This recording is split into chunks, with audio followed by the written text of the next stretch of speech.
What's going on, guys? Welcome to the Behavioral Arts, and in this short video I'm going to teach you 3 types of questions that will allow you to get the truth out of anyone in any situation. These are techniques that are used by interrogators and interviewers on the highest level of interrogation, and they work wonders, and I'm going to teach you how to adapt it to your day-to-day life. That way nobody can hide things from you, and you have a much better chance of extracting the truth out of anyone in any interaction. The first type of question is called the punishment question, and it's based on the simple fact that psychologically we have a hard time distancing ourselves from actions or activities that involve us directly. Now, this is a technique that interrogators use, but you can use this for any context where something was done and you need to figure out who it was and no one's speaking up. So as a parent, I've been told this is extremely useful. I've taught this to teachers who have said it's really useful, but if you're the CEO of a company or a manager, this will really help you narrow down your search. So basically, the question is the same question always, and the wording is this: when we figure out who did this, what do you think the consequence should be? Consequence, punishment, whatever you're more comfortable with. So first of all, look at the way this is formulated. It's not if we find out, it's when we find out. So it puts in the person's head that we are going to find out who this is. What should the consequence be? After we ask the punishment question, we're listening carefully for 2 things. One is the severity of the punishment that they recommend, and 2 is the pronouns that they use. So let's start with the first one. Someone who did not commit this crime is going to be very harsh. They don't care what the punishment is. It's not going to happen to them. So let's say someone stole from work and you ask the person what the punishment should be. They're going to recommend things like getting fired, criminal prosecution. But let's say, something less severe, like at home or at school, they might recommend being grounded for a week. They might recommend like heavy punishments that they would not enjoy at all, because in their head, it's not going to happen to them. On the other hand, someone who's guilty of whatever the activity is likely to have punishments that are much lighter. Because in their head, you've just said, when we find out, so in their head, there's this scenario where they're going to get caught, so they're going to recommend things that really aren't that severe. In most cases, when the punishment is really intuitively not severe at all, either the person did it themselves or they're protecting someone who did. So either way, they have information. The second thing we're listening for is pronouns. Now, this won't always happen, but when it does, it's a really good clue. Again, it's because their mind is either connected to the activity or it's not. So when you get that severe punishment from someone who didn't do it, you're often going to hear third-person pronouns. Something like, oh, they should be fired. Oh, he should be grounded for a week. Things like that.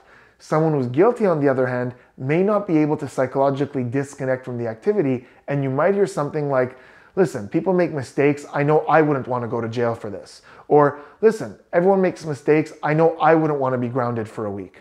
So when you hear that I, like they're applying the punishment to them, that's a really good clue that they might be the guilty party. Okay, now we're going to jump to the second type of question, which is highly effective at getting the truth out of almost any situation, and it's used by interrogators all the time, and it gets you to the truth really quick. But before we do that, guys, do me a huge favor, hit that subscribe button, turn those notifications on for more amazing psychology content.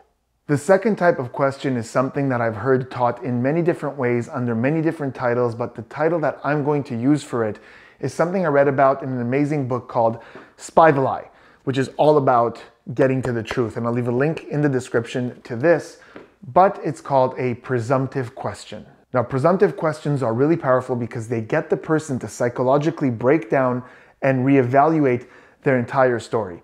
And the presumptive question is always different because it depends on the situation, but it always starts with the same words. And those words are, is there any reason? Let's look at a real world example of how this works. So let's assume you work in an office and one day you notice that your laptop was stolen from your office. And you're going to question a few people who work in the office to figure out who did this. So if at some point in this questioning you were to ask someone, is there any reason someone might say they saw you in my office?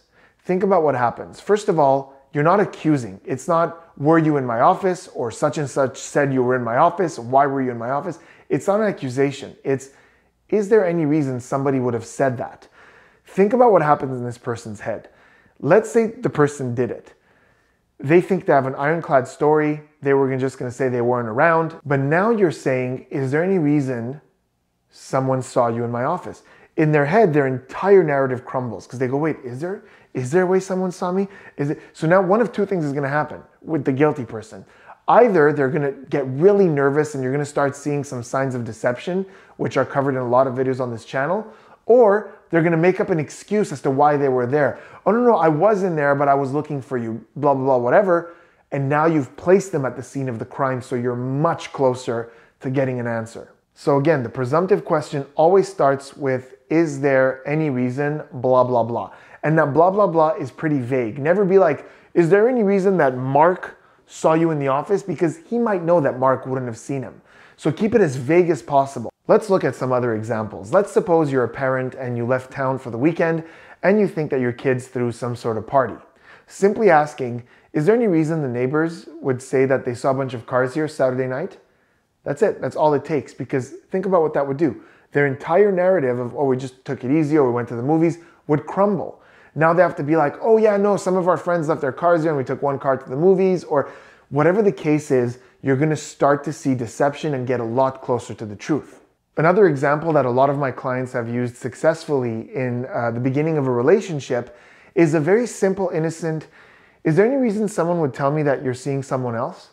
Just to sort of check if someone is seeing someone else. Because it's so great because it's not an accusation. It's just, is there a reason somebody would say that? And if they are, I mean, look, if they're not, the answer would be no, there's no reason anybody would say that. If they are though, they're gonna start getting nervous and they're gonna start, yeah, there's this other, I don't know, they must have seen me with all this stuff. By the way, with the presumptive questions, some of you might be wondering what happens if they get on the defensive or on the attack. Like you say, for example, is there any reason someone would tell me you're seeing someone else? And they go, no, why would you ask me that? How dare you accuse me? Well, first of all, getting overly defensive is a sign of deception, so you want to look out for that. But second, you can easily brush it off by saying something like, oh, you know what? I must have seen an old Facebook post or something like that. So have a sort of justification in the back of your mind as to why you would ask that in case they go, no, why would you think that? But honestly, it doesn't happen often because either they don't think much of it and they just go no, or they get stuck in that cyclone of deception. Okay, the third and final type of question to extract the truth out of someone is actually my variation of a technique called the volatile conundrum. Now, the volatile conundrum is a really great psychological lie detection technique where you tell a small white lie in order to verify if something else is truthful or deceptive. And in this case, we're gonna apply it to anytime someone tells you that they were somewhere and you just wanna make sure that that's in fact where they were. And basically, I call this the construction question. You're essentially gonna pretend or make up that there was construction or renovation somewhere and see how they respond. I know it sounds crazy, but bear with me with an example. Let's suppose that as a parent, I asked my kid where they were last night and they tell me that they went to their friend Jimmy's house. But I think that they were not. They were at a party or they went on a date or whatever it is. So the answer to that would be, oh, I heard Jimmy's parents are renovating the entire kitchen. Is it a disaster in there? So you kind of make this white lie about renovations in the kitchen. Again, think about what this does in the kid's head, because in his head, he was there.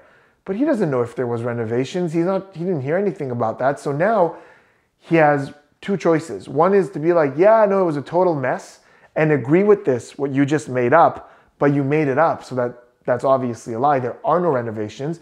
Or he has to take a complete gamble and go, no, what are you talking about? There are no renovations, which is very rare because if you say with enough conviction, they're stuck in this sort of like, are there renovations? And again, you're gonna see that sort of deep thought. Whereas somebody who was there would say, no, what are you talking about? There are no renovations. They would immediately correct you. Now again, if they correct you, you could simply say, oh, I must have misheard. I think I was thinking of someone else. But in most cases, they're just gonna sort of laugh it off and be like, no, you're wrong about that. They won't really have their guards up that this is a way that you're testing their narrative. It just doesn't set off any signals. So there it was, guys, 3 types of questions that will always help you get the truth out of someone. And this is something you can sort of practice in your head by sort of imagining scenarios you find yourself in and trying to see which of these 3 would work best in that scenario. But of course, as always, let me know in the comments if you have any questions for a specific scenario, and we'll figure it out together. Also, let me know in the comments what you thought of this and how you intend on using these questions. Thanks so much for watching, guys. I will see you on the next one.